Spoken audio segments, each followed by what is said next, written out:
Mrs. Fain has conducted mentoring training programs in corporate, government, and educational institutions. A skilled facilitator and experienced coach, she offers client solutions that come from her diverse experience and utilize her ability to listen and understand clients' needs. Txalo handi batekin, har dezagun Lisa Fain.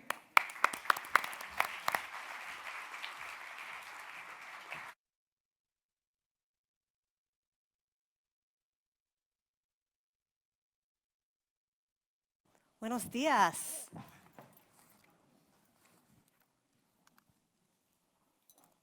Oops.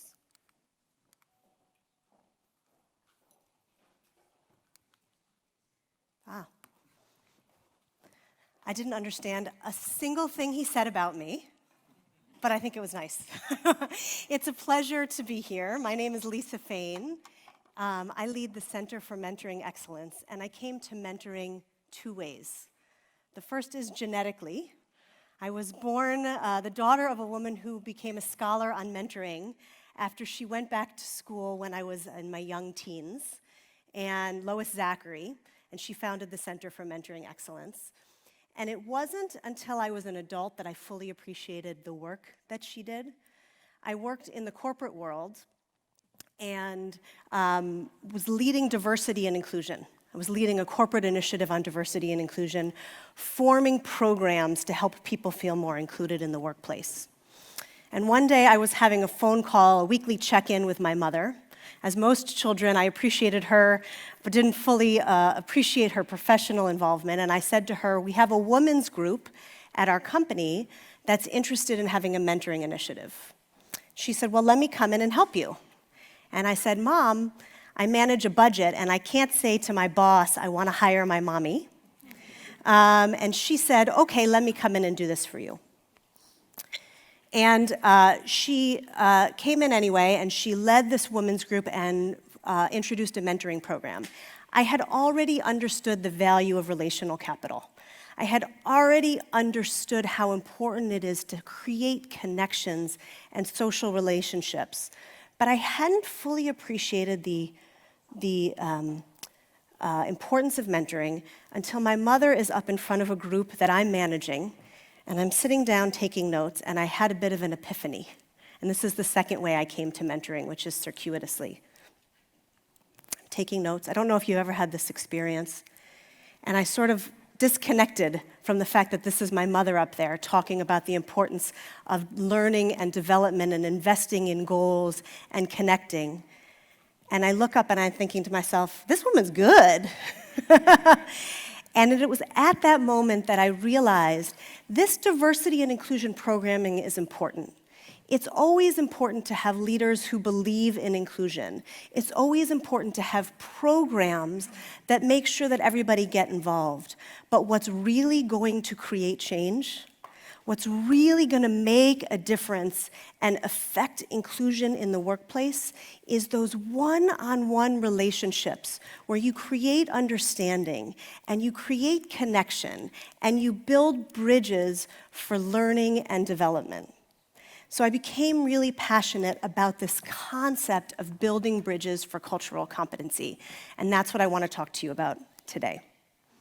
As it happens, fast forward several years, my mother and I are writing a book together called Bridging Differences for Better Mentoring.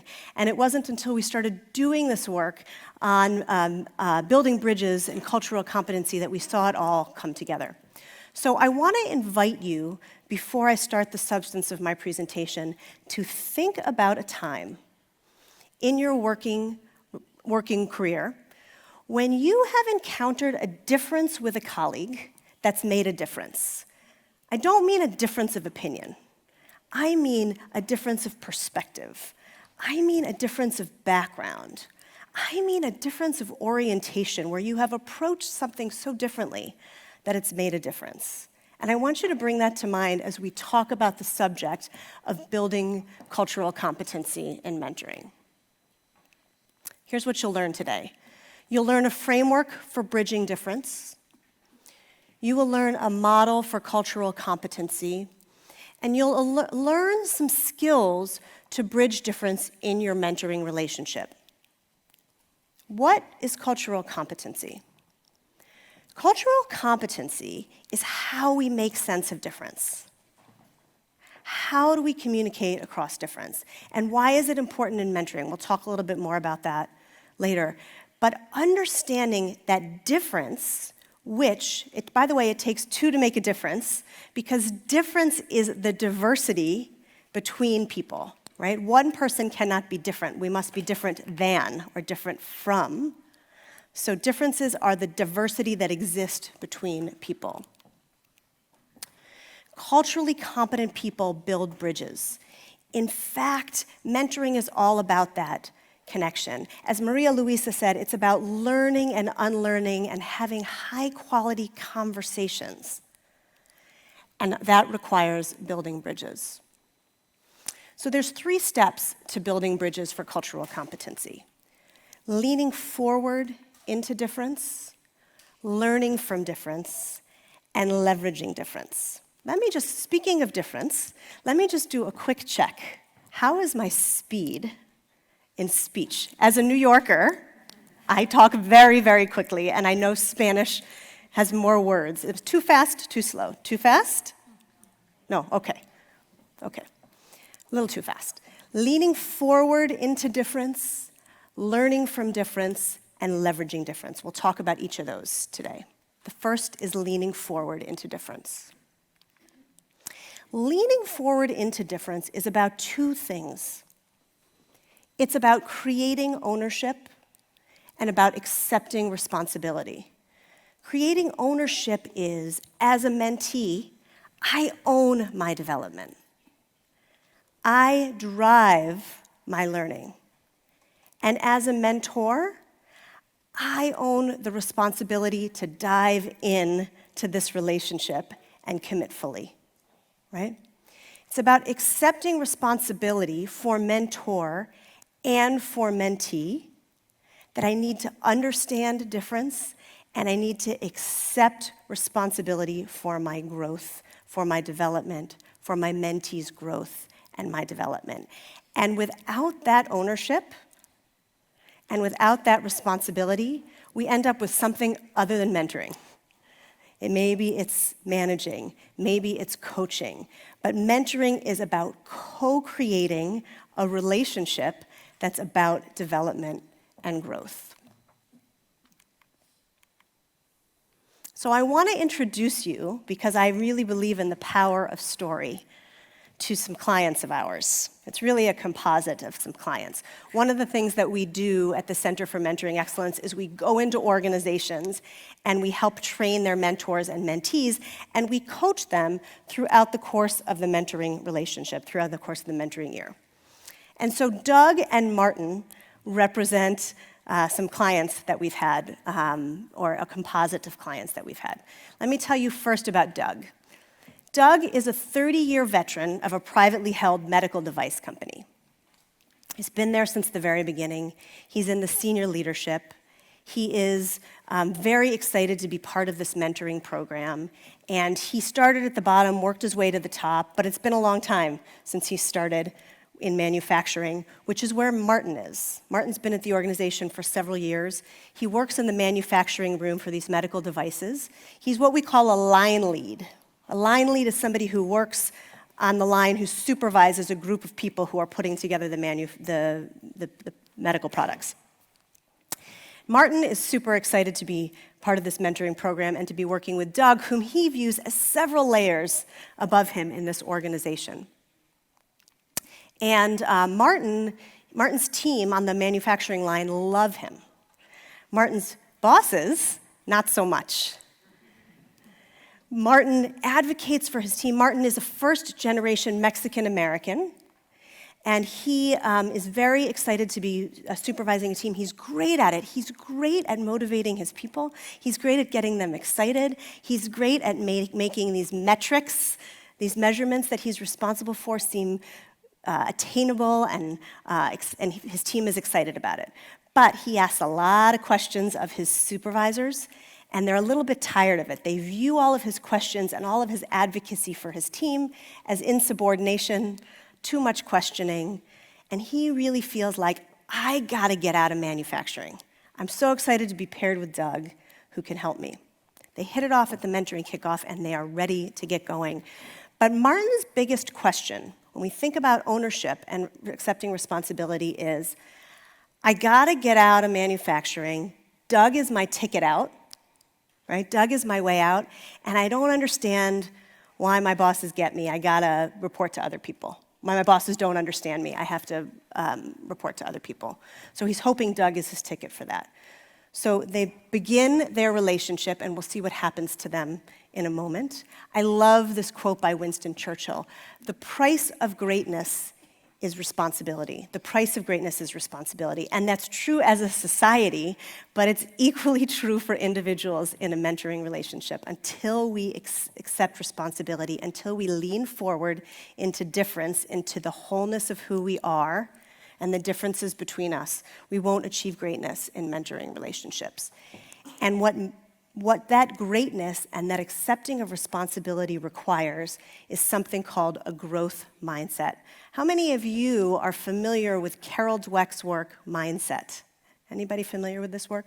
Wonderful book from several years ago about the importance of mindset. And there's two kinds of mindset that Carol Dweck points out. One is a fixed mindset, which is you always know what you always know, right? I know what I am, I know who I am, and I have to work within those confines and those constraints in order to move forward. The other is a growth mindset. And a growth mindset requires understanding and acknowledging that, yes, you know what you know, and you can learn more, and you can grow from it, and you can expand from it. And the importance of accepting responsibility and the key for Martin was to begin to adopt a growth mindset. That yes, his relationship with his supervisors wasn't fantastic, but it could change. Yes, he felt like he was confined in a situation, but there was a possibility of something greater. And instead of looking at mentoring as the ticket out of manufacturing, right, as the path out of manufacturing, to look at mentoring as the opportunity for learning and exploration and expansion and growth was the key for Martin and is the key to leaning forward into difference. Let's talk about learning from difference, the second key to cultural competency. Learning from difference requires creating awareness. So we know that leaning forward into difference requires ownership. Learning from difference requires creating awareness. And there's awareness about what, right? Awareness about four things: about identity, about culture, about bias, and about privilege. And I want to talk to you about each of those. Identity.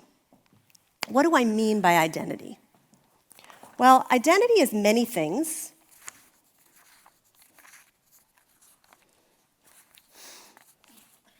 Identity is who we are and the things that shape us. It can be things like personality. It can be things like the way we learn. But it's also important things like gender, like religious beliefs, like family structure. All of these things that make up who we are. And understanding both awareness of self and awareness of other in the mentoring relationship when it comes to identity is important. Culture. Culture is a part of identity for sure. But it's important to think about awareness of self and awareness of others when in the context with which we identify, the cultural context with which we identify. There are wonderful books of culture about culture, and I understand that the cultural construct in America and North America is quite different than the European construct as well. But I think what is important is to know that there are many continuum of culture that impact the way we view the world and our lens on the world. Things like how we view authority, things like how we view boundaries, things like how we view autonomy, how we view achievement. Very important in understanding your own concept and the concept and your mentoring partner's concept as well. And then bias. Well, we all have bias, right? Whether we admit it or not, we all have bias. Bias is, I want to define it because sometimes it's loaded with a lens that we have biases about our bias, right? But it is a preference in favor of a person or thing that disadvantages another person or thing. And so often, there's a lot of dialogue right now about the importance of surfacing unconscious bias. What we learned through Doug and Martin is that they weren't even aware of the things that were holding them back in terms of bias, and we'll talk a little bit more about that. And this last concept is a concept of privilege. And I'll tell you, when I go around the world talking about privilege, nothing raises feathers, ruffles feathers, and puts people on the defensive more than this term of privilege. So I want to define what it is.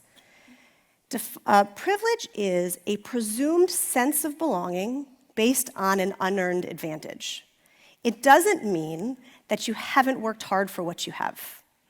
And it doesn't mean that you don't deserve the success that you have. But what it does mean is all of us benefit from some privilege, whether it's privilege by gender, whether it's privilege by race, whether it's privilege by socioeconomic status, or just by who you are and where you were born. It does mean that there's a presumed sense of belonging that someone else may not benefit from.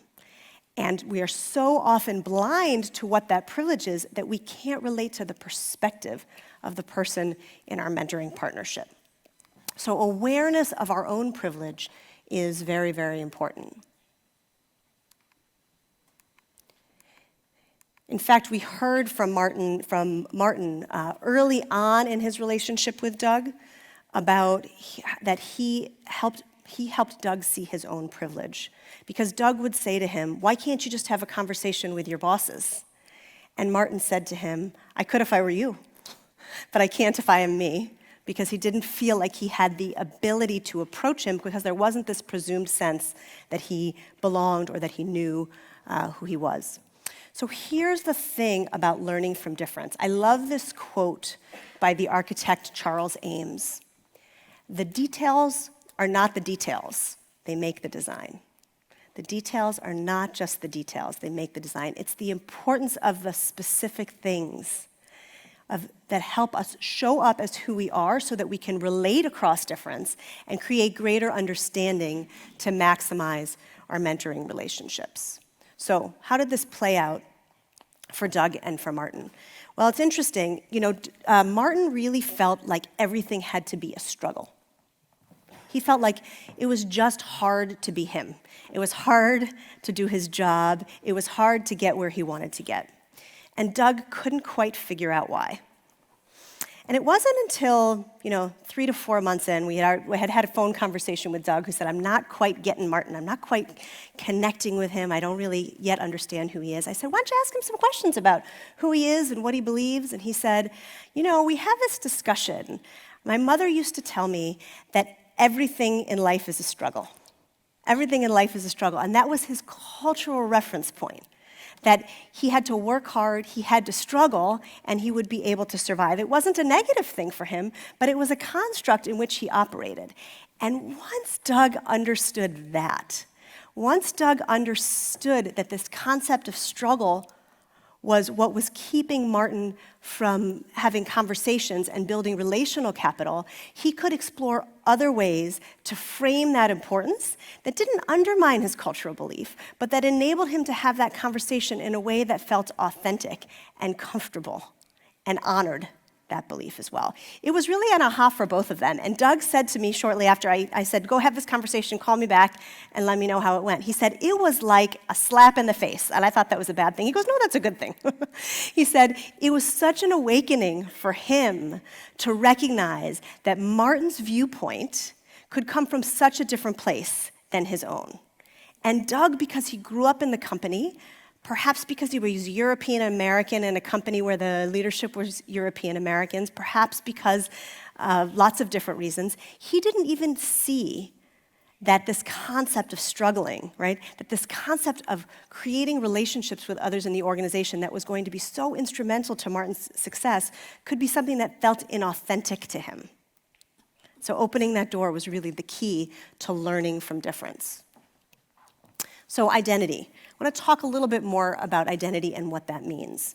And one of the things that we do in our workshops is we encourage mentoring partners to think about identity as an iceberg. We already talked about things like ethnic origin, like personality, right? Those are all things that you cannot see, right? Like an iceberg, there's a little bit that's visible above the waterline and a lot more that's below the waterline. And all of the elements on your iceberg make up who you are and how you view the world. And so this was the conversation about the struggle, was really realizing what are some of those beliefs that are below the surface so they could lower the waterline and start to understand one another.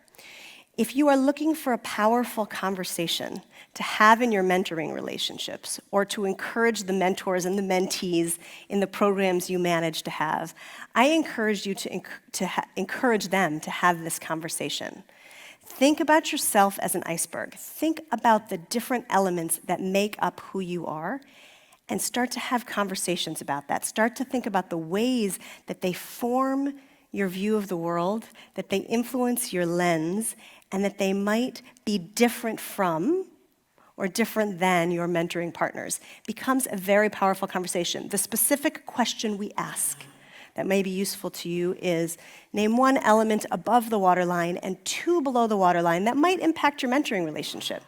Such powerful conversations. And of course, we talked about bias and privilege. Those are two things that are on your iceberg that's very difficult to have a conversation about, particularly when you've just met somebody, but something to think about that's also below the waterline. What are the privileges from which you benefit? What are the privileges from which your mentoring partner may benefit? And how might they affect the way you're showing up, as well as, of course, bias? It's interesting. I just saw an interesting TED Talk, and I will make sure you all get a link to that. I can't remember the name. But it was from a successful woman who was a chief human resources officer in a publicly traded company in the US. And she was talking about bias. She was talking about biases coming from the most unlikely places. Here was a woman who had worked her way up to the top of her field in corporate America, and she said, I have a bias against working women. This is how she started her TED Talk. Yes, I see you did this. That was my response too, was what? And she said, yes. She said, just because you are a member of a group doesn't mean that you don't have a bias against that group. She said, I've seen how hard it is. I've seen the things you have to give up. I've seen the pull that working women have, and I didn't realize that I had a bias that might hold people back. She said that two of her direct reports came and spoke to her. One was a woman and one was a man. They came independently and both asked for a review of their salary. And for the man, she said, sure, I'll look right into it. And for the woman, she said, I'm pretty sure you're okay. And that was when she had a big aha as somebody who leads human resources. What? I got it too. I got a bias as well. Sometimes the unconscious biases, bringing them to the surface and having this kind of discussion with yourself can be very, very important. We also said to our mentoring, we say to our mentoring pairs, and this morning I did a webinar for new mentees who are looking to find mentors. I said, the first step in a mentoring relationship is not getting to know your mentoring partner. And I got one of these as well. The first step in a mentoring relationship is not getting to know your mentoring partner. What is it? It's getting to know yourself. It's getting to know how you're going to show up so that you can begin to get to know each other.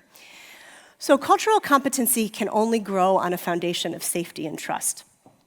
I'm reminded of a story of some friends of ours who live near a forest. And they're outside are these birds. They're very noisy birds. And they were trying to find a way, the birds would wake them up in the morning. Sometimes they'd prevent them from going to sleep at night because they're tweeting so loudly. And they were trying to find a way to make the birds go away. So, very frequently my friend would go out on her patio, and she'd kind of like stomp her feet or say shoo, or she didn't speak bird, right? And of course, the birds were still there. And one day she expressed to her husband that this is, what are we going to do about these birds? Can't get the baby to sleep. We can't figure out what's going on. And he goes, I don't know, because I don't speak bird. And sure enough, he walks out to the patio, and he just kind of stands there, and he looks around, and he holds up his hand. And what happens? One of the birds from the trees comes and flies on his hand. Here was like the enemy, right? The enemy in the trees that was tweeting that they couldn't figure out. And it wasn't until he created that safety and trust for the birds to come that, it really was much more of a sense of kind of communion with the birds. Now, I'm not sure it helped the tweeting problem, but it makes for a great story and for this lesson as well. Here's what is required for safety and trust. There really are 3 things, and they're fundamental, and they sound simple, and they're quite difficult. I see you, I hear you, and I value you. I see you, like I see you for who you are. I see you for the parts of the iceberg that I might actually not be able to see, right? And I value you. I started my professional career in the law firm world. I worked for a multinational law firm. And I was working there when I had my 2 children. And I took a generous maternity leave when my first daughter was born. And I came back to work, and before I left, I was working on a big case with a lot of other attorneys. I was the senior-most associate, and I was working for a partner who happened to be a male. And I came back from maternity leave, and all of a sudden, my iceberg had changed. I'd become a mother. I'd viewed myself as a working woman for so long, and that was sort of the essence of my identity, and all of a sudden, there was something that was more important. And in an effort to welcome me back, and I think coming from a very good place, I went into his office, I said, she's back, right? And I was ready to get to work. And he said, Lisa, I will never see you as a working woman. I will never see you as a working mother. And I think what he meant is, welcome back to the team. I see you as an equal part of the team, ready to dive in. And what I felt was, if you don't see me as a working mother, you don't see me. Because all of a sudden, that's who I am. Now, it didn't mean that my work was going to be any different. It didn't mean that the quality of my performance had to be any different. But it meant that my identity had shifted. And what I needed in order to dive back in was to be seen. Was to be seen for who I am. I see you, I hear you, and I value you. And in mentoring relationships, the more time that's spent about learning from difference and learning for identity, the higher the quality of the relationship, because I can remember it was like a switch went off that day, that I can't be here for too long, right? I can't be here for too long because I wasn't seen. And that came from a comment that actually didn't come from a bad place. I really, truly believe that this person wanted to welcome me back to the team in his way, but it was as if I all of a sudden no longer belonged. Very important. I see you, I hear you, and I value you. How do you really see your mentoring partner? There's this concept of native genius by a woman named Kristen Wheeler, which is fantastic. And it's not a mentoring concept, and it's not even really a coaching concept, but it's a concept of self-awareness. And there's this concept of there is a place at the intersection of your ability and your desire. At the intersection of what you're really good at and what you really want to do, that's the place where your eyes light up. That's the place where your soul lights on fire. It's the place where you really get excited, that you get, the term in English is you get jazzed, right? It really sparks something within you that helps create that excitement.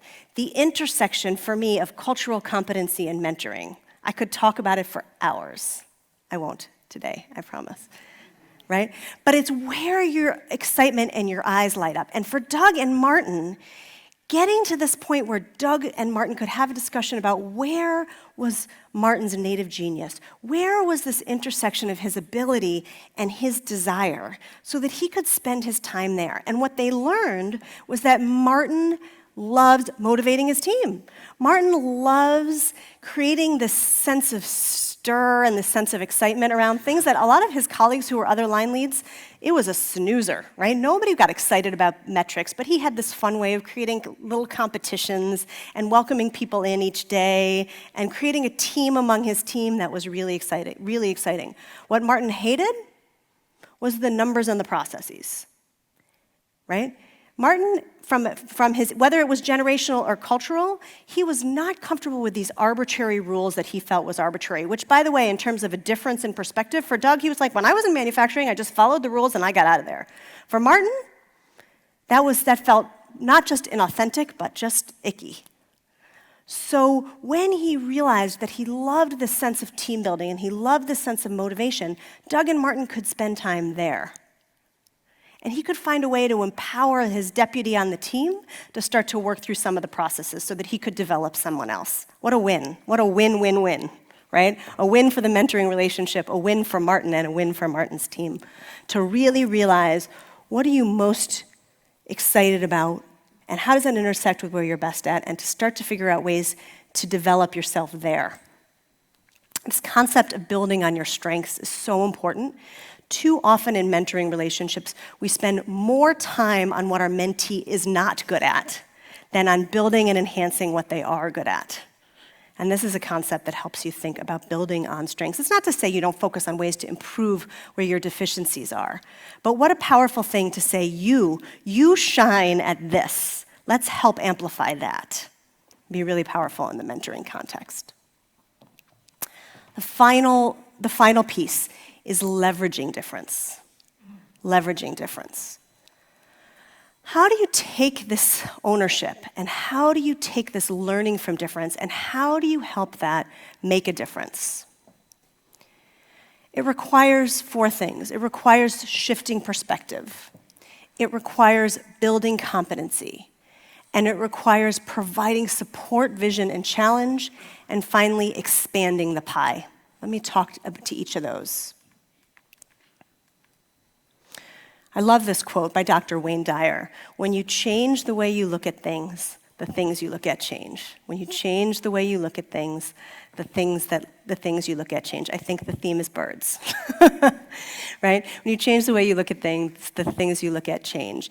And it's so important in mentoring. I mentioned the aha that Doug had, right?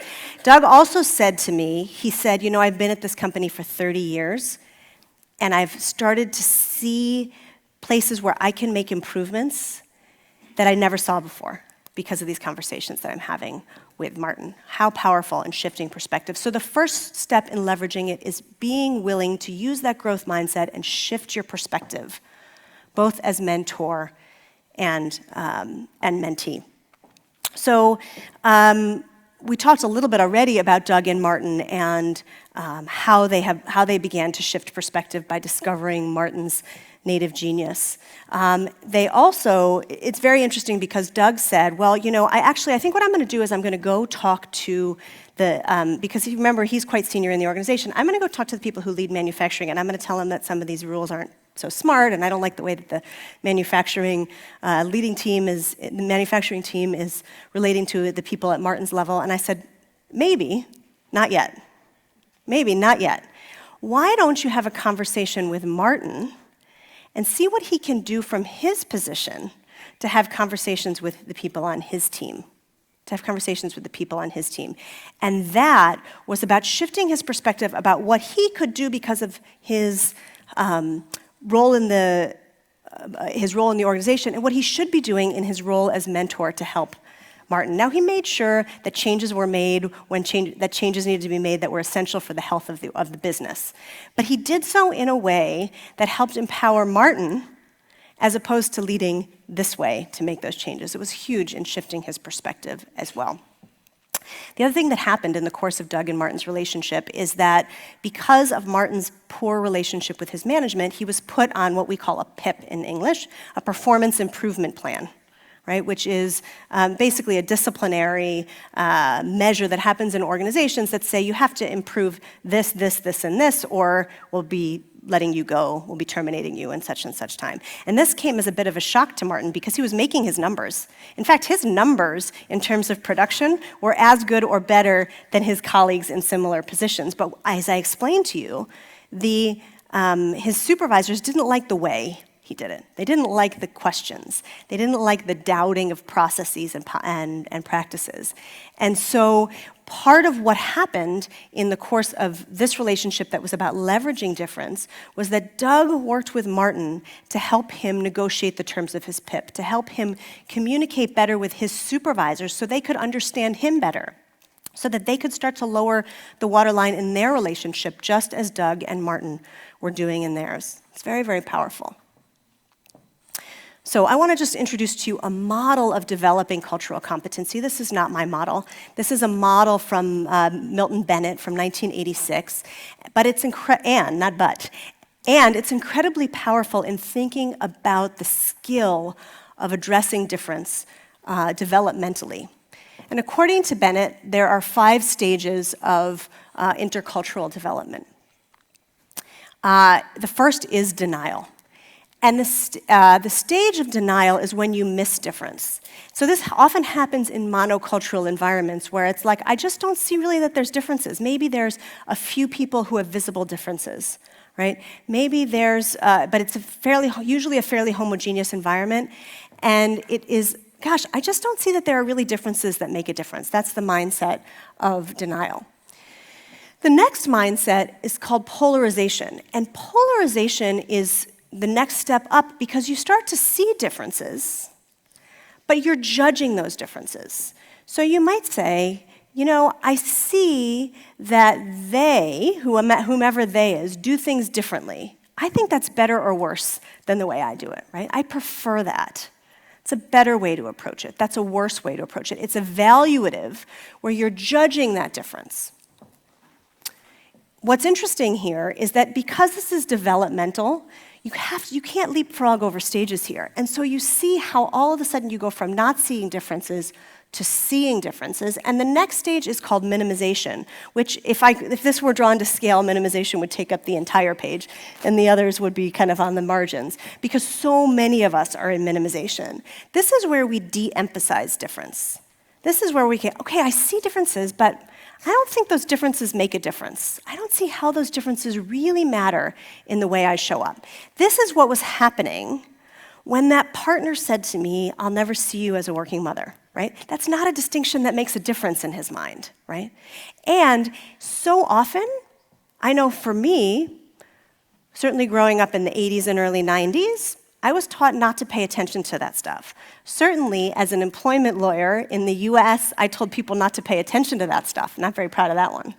But the truth, because you don't make decisions based on those things, but it is important to see people as who they are, and we're so often taught to minimize those differences.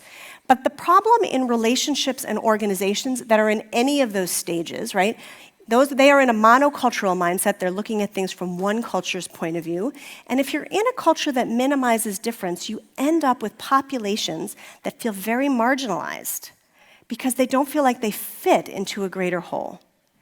And organizations and relationships that are in minimization often get blindsided by what they call about issues of difference, right? Oh my gosh, I didn't know where that came from. I didn't know where that feeling of dissatisfaction came from. I didn't know where that grumbling or complaint came from. I just didn't see it coming. I thought everything was going along fine, right? Because in minimization, people go along to get along. The next phase is acceptance, and this is where you start to move into an intercultural mindset. This is where you understand difference. You begin to comprehend difference. You see that there are differences that make a difference.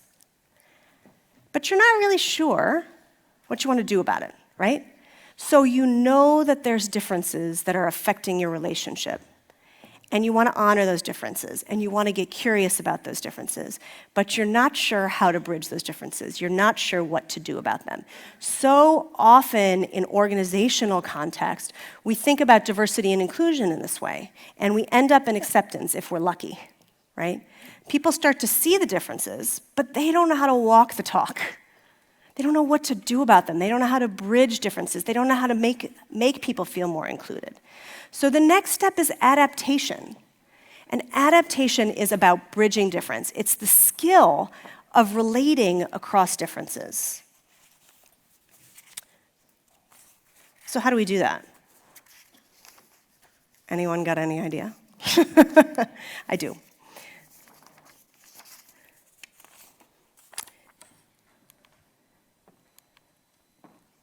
Let me just say one more thing.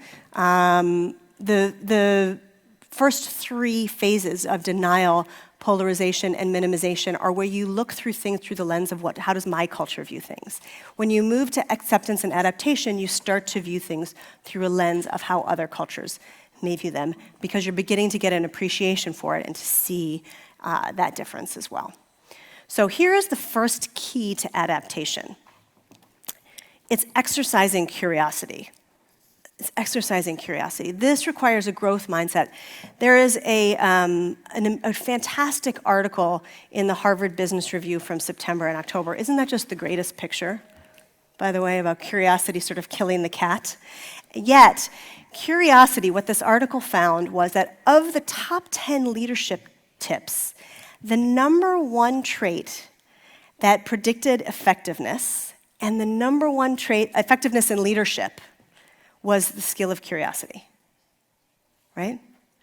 Wow, more than influencing skills, more than the ability to motivate your team. Curiosity, number one skill that predicted leadership success. So what do we mean by curiosity? I'm going to read it because it's a powerful definition. It's not mine. It's from this issue of Harvard Business Review. It's a penchant for seeking new experiences, knowledge, and feedback, and an openness to change. It's a penchant for seeking new experiences, knowledge, and feedback, and an openness to change. Right? So the idea is, how do you start to get curious? And we'll talk about some important questions to cultivate curiosity in a moment. I want to challenge you to an exercise, not to do now, but to do after you leave this forum. I want you to think about the 5 people in your personal life whom you're not related to, who you've chosen relationships with. And I want you to think about their icebergs. And I want you to think about how their icebergs might be different than yours, right? What are some substantial ways in which they're different? And then I want you to think about the 5 people you're closest to in the work context, whom you've chosen to have relationships with. So maybe that's a mentor or a mentee, or maybe it's somebody who is an advisor who you chose, right? But not somebody who was assigned to you. And I want you to think about their icebergs. And I want to ask you, how often have you been curious about their identity? How often have you had some of these conversations that are more than about where'd you go on vacation, or how your kid's doing, right? Or what's the weather like? Has it rained lately, right? When have you started to really get curious about identity? And if you haven't, I want to invite you to do so. And I want to ask you, why not? Why not? They're not necessarily natural conversations, but they're such important conversations for deepening that relationship and getting to know each other better. So that's my challenge to you, really get curious. So here's the other piece that's really important about leveraging difference. There are 3 keys to success, according to author Harvey Coleman, to career success: performance, image, and exposure. In a perfect world, it would be 100% performance that would matter, right? How I do my job. What kind of job am I doing? How am I showing up? Am I good at what I do? Am I achieving excellence? That should be 100%. And yet what he found is, in fact, something quite startling, which is that performance accounts for just 10% of career success. Image accounts for 30% of career success, and exposure for 60%. When I first saw this, I was a bit dumbfounded, speechless, because this, to me, is the business case for mentoring, right? This is why having a mentor is so important, because what Doug helped Martin do, and what is probably happening in your own mentoring relationships, is that a mentor is helping the mentee figure out, how do you gain more exposure? How do you work on your image in a way that is authentic, in a way that is about the intersection of your ability and desire, in a way that helps you navigate the organization, so that people can focus more on your performance. It's still what we call table stakes, right? It's basic that you got to do a good job. And yet what we see is it's not nearly enough. So how do you leverage difference using the skill of curiosity? You start to examine ways you can increase exposure, look at image between mentor and mentee, and it really begins to make a big difference. Here are some questions that you can use to achieve perspective shifting in your own relationships, mentoring and otherwise. Asking these questions of yourself and of your mentoring partner. What lens am I looking through? Well, now, how am I seeing this, right? Am I able to see it through your viewpoint? How might someone else see it? What consequences do you foresee? How might this be different for you? How might this be different for someone else? If you don't have a difference between you and your mentoring partner, you might say, how might someone who sees things differently see it? How might someone whose perspective is not represented in our relationship or in our team see this? And what am I missing? What am I missing? So often we see, when I talk to mentors who say, I'm not sure this is working, say, have you ever tested your perspective and your advice with your mentee? And they're like, what do you mean tested it? Like an A, B? No. Have you tested it? Like, what am I missing? Does this resonating with you? How might this sit differently? Right? What am I missing when we're having this conversation? 5 really important questions. So we talked about leaning forward, we talked about learning from difference, and we talked about leveraging difference. These are the pillars that help you create those connections, to build bridges in your mentoring relationships, to create cultural competency. With that, I want to say thank you.